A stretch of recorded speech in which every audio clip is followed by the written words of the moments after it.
Alright, today I'm going to be going over the unit test review for comparing bits and pieces. So I'll start with number 1. Write each of the following ratios as a fraction, decimal, and percent. So if we're going to start with the first one, 40 days out of 100 days, we know that a fraction is part over a whole. So I'm going to put the part over the whole. And that gives me 40 over 100, also known as 40 hundredths. We've talked in class about place values of decimals. To the right of the decimal, we have the tenths, the hundredths, the thousandths. And if this is 40 hundredths, that means the 40 needs to end in the hundredths place. So that would give you simply 0.40, which is also 40 one-hundredths. As a percent is any number over 100. Since this number is already written over 100, we know therefore that this is 40%. 30 correct out of 40 problems.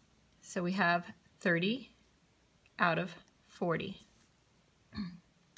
To write this as a decimal, you can do a couple different things. You can divide. You can figure out how to get this to become a power of 10. I think in this case, you can also reduce 30 over 40 to realize that that is 3/4. And that is one of our fractions that we have memorized, that 3/4 as a decimal is 75 hundredths, or 0.75, and that you've memorized that that is 75%. 1 out of 4 games won.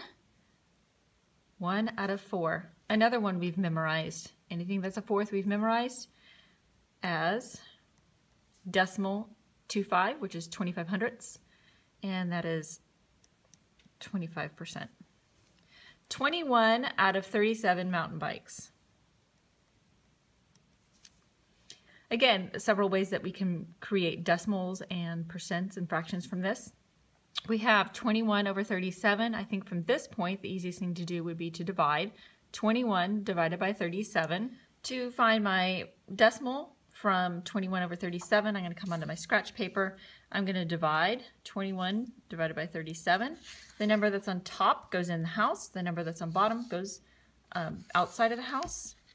And then I will see, well, 37 doesn't go into 21, so I need to add a decimal and a 0. Now 37 goes into 210, 5 times 7 is 35. 5 times 3 is 15, 16, 17, 18. 10 minus 5 is 5. 20 minus 18 is 2. So then I have 25. I need to add a 0 and bring it down. 37 into 250 goes 6 times, which is 42, carrying by 4, 18, 19, 20, 21, 22, which is 28. This time it's going to go 7 times. 7 times 7 is 49. 7 times 3 is 21, 22, 23, 24, 25. And at this point, I've told the kids that they can stop once they get 3 places past the decimal. So my answer is going to be 567 thousandths. So I'm going to write 0 decimal 567 thousandths. To make a percent, I merely move the decimal twice to the right, and that gives me 56.7%. Moving on to number 2. The ratio of males to total students in a math class is 14 to 30. So I have males to students, and my ratio is 14 to 30. What fraction of the class is male? What percent is male?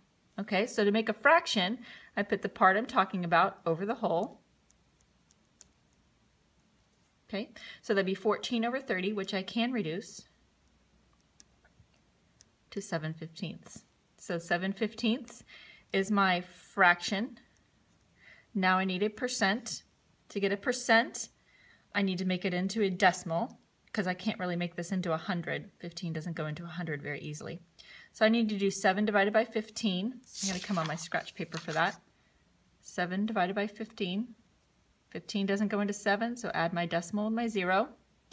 15 into 70 goes 4, which is 60. Add my 0. 15 into 100 goes 6 times. 6 times 5 is 30. Carry my 3. That's 90. 6 times 1 is 6, plus 3 is 90. 10. Bring my 0 down. 15 goes 6 again. And again, once you get 3 places past, you are done for my class. So I end up with 466 thousandths. So I would write 0.466. B, what fraction of the class is female? What percent is female? So if I have 30 students, 14 are male, that means there must be 16 females.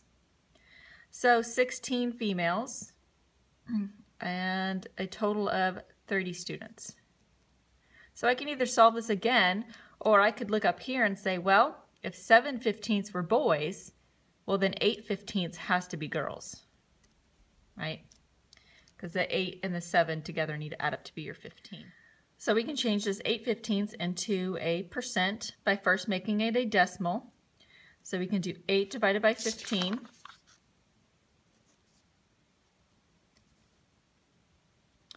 Add your decimal and your 0. 8 into 60 goes 5 times.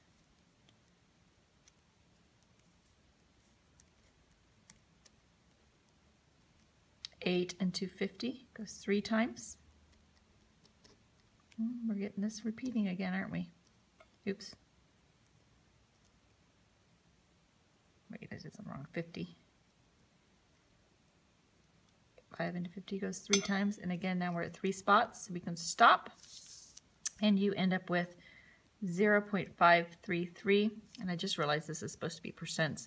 So to change your decimal to a percent, you move the decimal 2 times to the right, which would give you 53.3%. This decimal should have been moved twice to the right, which would give you 46.6%. So here's your percent here, here's your percent here. Number 3, for parts A to B, circle the fraction, decimal, and percent that is not equivalent to the others. Explain why it is not equivalent.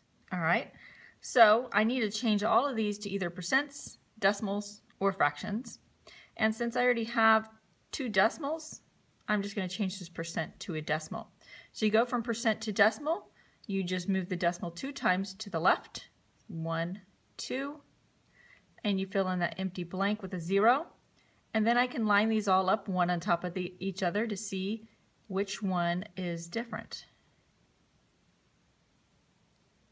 This one is 0.5. I'm going to go ahead and add a 0 to the end of that so they all have the same digits.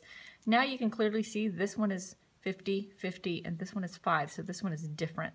So you need to circle this one, and you could show for your explaining, you could say, well, this one is equal to 5/100ths, whereas the other 2 are worth 5/10ths or 50/100ths. Something along those lines would work for your explanation. Now let's move on to this bottom one. We have a percent, a decimal, and a fraction. So you could choose anything that you wanted to make it into. You could make a decimal, all of them decimals, all of them percents, or all of them fractions. I think it's probably easiest, in my opinion, to look at percents from here. So to change a decimal to a percent, I move the decimal 2 times to the right. That gives me 108%. This one is 108%. And without going any further, this one has to be different. But let's go ahead and check to make sure. To make a percent, you have to make the bottom number become 100. So 5 times 20 is 100. So if I multiply by 20 on the bottom, I have to multiply by 20 on the top. 9 times 20 is 180. So this one gives you 180%. So this one is different. And you would, for your explanation, you would say that this one is equal to 180%, and these 2 here are worth 108%. Therefore, it is different. Let's move on to the back. Number 4. Evaluate each problem and place the correct solution in the appropriate box below. Absolute value of, remember absolute value looks like bars, and the absolute value simply means how far is it from 0. Well, 1 1/3 is going to be 1 1/3 from 0. The absolute value of -4/5 will be 4/5 from 0.